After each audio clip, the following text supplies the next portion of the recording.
It's not a building, it's the people who built this place, poured their heart and souls into this building. It makes the whole space special. The history of the mission really goes back to the earliest days of Scottsdale. Back in the early 20th century, Scottsdale was a very small agricultural village. There were only about 50 people that lived in the village in those days.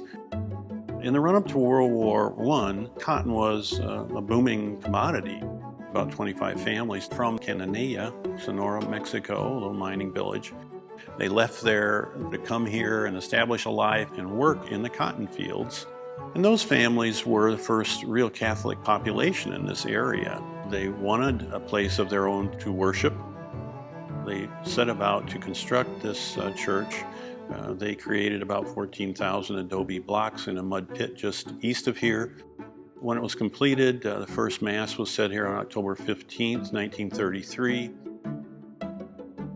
One of the very special stories here is the statue of Our Lady of Perpetual Help that sits on our high altar today.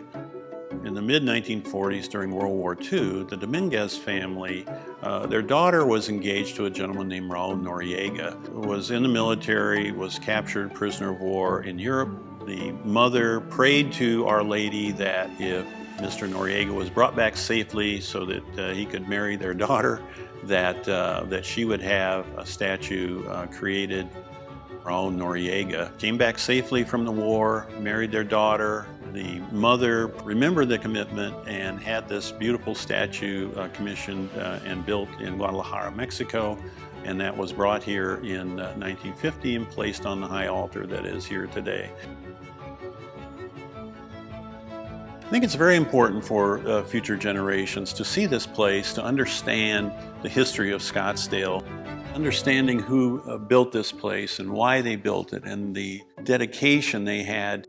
It's one of the things, again, that makes this so special. And you can feel the presence of those original families that came. How can you not in this place?